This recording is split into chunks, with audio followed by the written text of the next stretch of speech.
ರಾಜ್ಯದ ಜನತೆಗೆ ನಮಸ್ಕಾರ. ಇಂದು ಮುಖ್ಯಮಂತ್ರಿ ಸಿದ್ದರಾಮಯ್ಯನವರು ಈ ಜಿಲ್ಲೆಗಳಿಗೆ ಬರ ಪರಿಹಾರ ಬಿಡುಗಡೆ ಮಾಡಿ ಜಿಲ್ಲೆಗಳ ಪಟ್ಟಿಯನ್ನ ಬಿಡುಗಡೆ ಮಾಡಿದೆ. ಹೌದು ಸ್ನೇಹಿತರೆ, ಈ ಎಲ್ಲ ಜಿಲ್ಲೆಯ ರೈತರಿಗೆ ಬರ ಪರಿಹಾರ ಈಗಾಗಲೇ ಜಮೆಯಾಗಿದ್ದು, ನೀವು ಕೂಡ ಬರ ಪರಿಹಾರಕ್ಕಾಗಿ ಅರ್ಜಿಯನ್ನ ಸಲ್ಲಿಸಿದ್ದರೆ ತಪ್ಪದೆ ಈ ಒಂದು ವಿಡಿಯೋವನ್ನ ಸಂಪೂರ್ಣವಾಗಿ ನೋಡಿ. ಹಾಗಾದರೆ ಯಾವ ಜಿಲ್ಲೆಯ ರೈತರಿಗೆ ಬರ ಪರಿಹಾರ ಜಮೆಯಾಗಿದೆ, ಎಷ್ಟು ಹಾಗೂ ಯಾವಾಗ ಪರಿಹಾರ ಜಮೆಯಾಗಿದೆ ಎಂಬುದರ ಸಂಪೂರ್ಣ ಮಾಹಿತಿಯನ್ನ ಈ ಒಂದು ವಿಡಿಯೋದಲ್ಲಿ ತಿಳಿಯೋಣ ಬನ್ನಿ. ಅದಕ್ಕೂ ಮುಂಚೆ ಈ ಒಂದು ವಿಡಿಯೋವನ್ನ ಲೈಕ್, ಶೇರ್, ಸಬ್ಸ್ಕ್ರೈಬ್ ಮಾಡುವುದನ್ನ ಮರೆಯಬೇಡಿ.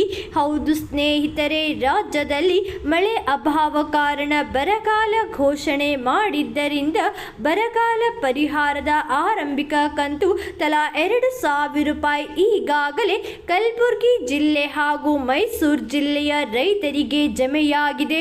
ಹೌದು, ಕಲಬುರಗಿ ಜಿಲ್ಲೆಯ 2.25 ಲಕ್ಷ ರೈತರಿಗೆ 44.74 ಕೋಟಿ ರೂಪಾಯಿ ಜಮೆಯಾಗಿದೆ.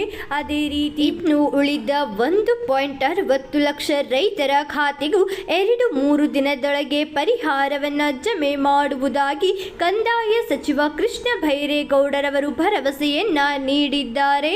ಹಾಗೂ ಮೈಸೂರು ಜಿಲ್ಲೆಯ 72,277 ರೈತರಿಗೆ 12.51 ಕೋಟಿ ರೂಪಾಯಿ ಪರಿಹಾರದ ಧನವನ್ನು ವಿತರಿಸಲಾಗಿದೆ ಎಂದು ಮೈಸೂರು ಜಿಲ್ಲಾಧಿಕಾರಿ ಡಾಕ್ಟರ್ ಕೆ.ವಿ. ರಾಜೇಂದ್ರ ಅವರು ತಿಳಿಸಿದ್ದಾರೆ. ಹೌದು ಸ್ನೇಹಿತರೆ, ಈಗಾಗಲೇ ಈ 2 ಜಿಲ್ಲೆಯ ರೈತರಿಗೆ ಪರಿಹಾರ ಪಾವತಿಯಾಗಿದ್ದು, ನೀವು ಕೂಡ ಬರ ಪರಿಹಾರಕ್ಕೆ ಅರ್ಜಿ ಸಲ್ಲಿಸಿದ್ದರೆ ಕೂಡಲೇ ನಿಮ್ಮ ಖಾತೆಯನ್ನ ಚೆಕ್ ಮಾಡಿಕೊಳ್ಳಿ. ರಾಜ್ಯಾದ್ಯಂತ ಒಟ್ಟಾರೆಯಾಗಿ 35 ಲಕ್ಷ ರೈತರಿಗೆ 650 ಕೋಟಿ ರೂಪಾಯಿ ಹಣ ಬಿಡುಗಡೆ ಮಾಡಲಾಗಿದೆ. ಇದುವರೆಗೆ 24 ಲಕ್ಷ ಜನರಿಗೆ 519 ಕೋಟಿ ರೂಪಾಯಿ ಪಾವತಿಯಾಗಿದ್ದು, 2-3 ದಿನದಲ್ಲಿ ರಾಜ್ಯದ ಉಳಿದ 11-12 ಲಕ್ಷ ರೈತರಿಗೂ ಕೂಡ ಪರಿಹಾರವನ್ನು ಜಮೆ ಮಾಡುವುದಾಗಿ ರಾಜ್ಯ ಸರ್ಕಾರ ತಿಳಿಸಿದೆ.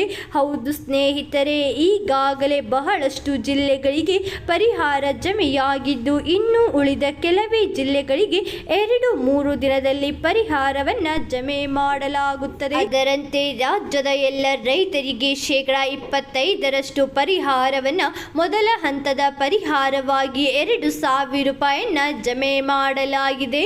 ನೀವು ಕೂಡ ಬರ ಪರಿಹಾರಕ್ಕಾಗಿ ಅರ್ಜಿ ಸಲ್ಲಿಸಿದ್ದರೆ ಕೂಡಲೇ ನಿಮ್ಮ ಖಾತೆಯನ್ನ ಚೆಕ್ ಮಾಡಿಕೊಳ್ಳಿ. ನಿಮ್ಮ ಖಾತೆಗೆ ಬರ ಪರಿಹಾರದ ಹಣ ಜಮೆಯಾಗಿದ್ದಲ್ಲಿ ಕಮೆಂಟ್ನಲ್ಲಿ ಎಸ್ ಎಂದು ಟೈಪ್ ಮಾಡಿ ಕಳುಹಿಸಿ. ಇವತ್ತಿಗೆ ಇಷ್ಟೇ ಸ್ನೇಹಿತರೆ.